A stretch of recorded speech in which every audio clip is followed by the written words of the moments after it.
ठीक है विपिन शर्मा जी, आपको क्या लग रहा है? देखिए अब सोशल मीडिया पे एक चीज बहुत ज्यादा तेजी के साथ हो रही है, जब से विपक्ष का एकजुटता सामने आई, लोग ये कह रहे हैं कि इस बैठक से ये साफ संदेश हमें सबको मिलता है और सबको जाता भी है कि जब विपक्ष एक हो सकता है तो फिर जो हम जनता है वो कब एक होकर अपनी मांगे मनवाएगी। नहीं लगता ये एक बहुत बड़ा मैसेज है?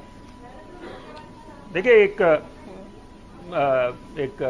नया ट्रेंड शुरू हुआ था थोड़े समय पहले, डू इट योरसेल्फ। कुछ फ्लाईओवर के उद्घाटन करने थे तो लोग जनता जाके खुद जाके उद्घाटन कर देते थे, नारियल फोड़ते थे और वहां पर इंतजार नहीं करते थे फीता कि नेता फीता आके काटे, किसी भी राजनीतिक दल का हो, किसी की भी सरकार हो।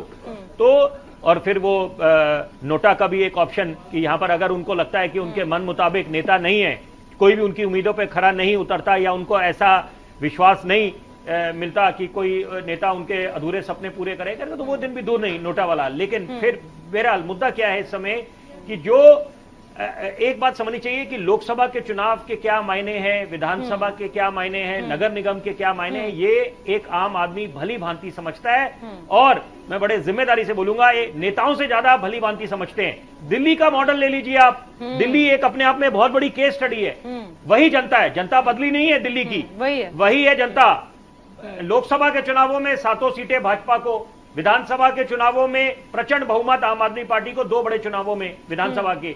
और वही बात है नगर निगम में एक कांटे की टक्कर रही। और लेकिन यहां पर है कि एक स्वर्णिम दौर था कांग्रेस पार्टी का। घूम फिर के सवाल सारा आता है कांग्रेस पार्टी पे, क्योंकि यहां पर देखिए जब वो गीत याद आ रहा है कि कोई शर्त होती नहीं प्यार में, लेकिन फिर भी प्यार शर्तों में तुमने करा। तो ये यहां पर अगर आम आदमी पार्टी एक प्री कंडीशन रख रही है कि जहां पर अध्यादेश में पहले उनकी रजामंदी मिल जाए कि वो उसको बिल्कुल पास नहीं होने देंगे राज्यसभा में, तो वहां पर स्वीकृति नहीं दे रही कांग्रेस पार्टी। उनको ये लग रहा है कि यहां पर, और सही मायने में दिल्ली में बार बार बोला जाता है कि शिकस्त आम आदमी पार्टी ने भाजपा को दी है। यहां पर अगर हम सही मायने में आकलन करें तो शिकस्त जो करारी हार मिली है वो तो कांग्रेस को मिली है, क्योंकि ये दोनों चुनावों में कांग्रेस अपना खाता नहीं खोल पाई है। और ये वही कांग्रेस है 1998 से लेकर 2013 का दौर, स्वर्णिम दौर। बतौर पत्रकार में दिल्ली विधानसभा जाया करता था और जहां नजर जाती थी विधानसभा में वो दृश्य देखते ही बनता था। और वहां पर जहां आपको कांग्रेस के विधायक बैठे दिखाई देते थे, कितने दिग्गज नेता कांग्रेस के, कितने महानुभाव दिए। चौधरी प्रेम सिंह, बड़े कम लोगों को इस बात की जानकारी होगी कि उनका नाम Guinness book of world record में दर्ज है।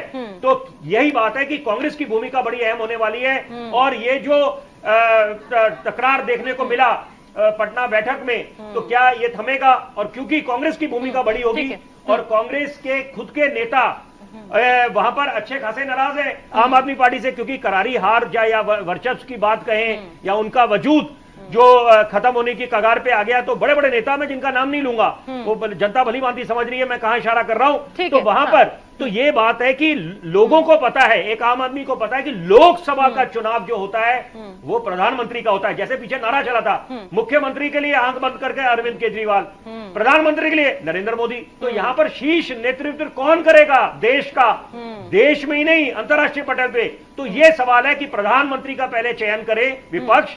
अच्छी बात है, कमर कस ली है और बहुत अच्छी बात है, लेकिन यहाँ पर रणनीति पे बहुत कुछ निर्भर करेगा। जनता की नब्ज समझनी चाहिए कि जनता क्या मुद्दे जाती है और मंथन करना चाहिए, क्योंकि यहाँ पर कोई ना कोई तो कारण होगा। 2014 में तो बोल दिया कि एक लहर थी, मोदी लहर थी, उसके बाद तो सुनामी आई। तो यहाँ पर सारे पहलुओं पे यहाँ पर ये, क्योंकि अगर आप समय रहते नब्ज पकड़ पाएंगे जनता की कि जनता ने किन मुद्दों पर, ये कोई जादू की छड़ी तो थी नहीं भाजपा के पास या नरेंद्र मोदी के नाम पे कि सिर्फ वो बह गए सारे लोग। तो ये समझना चाहिए कि यहाँ पर अगर रणनीति में बदलाव लाया जाए, परिवर्तन ही संसार का नियम है, तो अच्छा खासा प्रदर्शन करेगी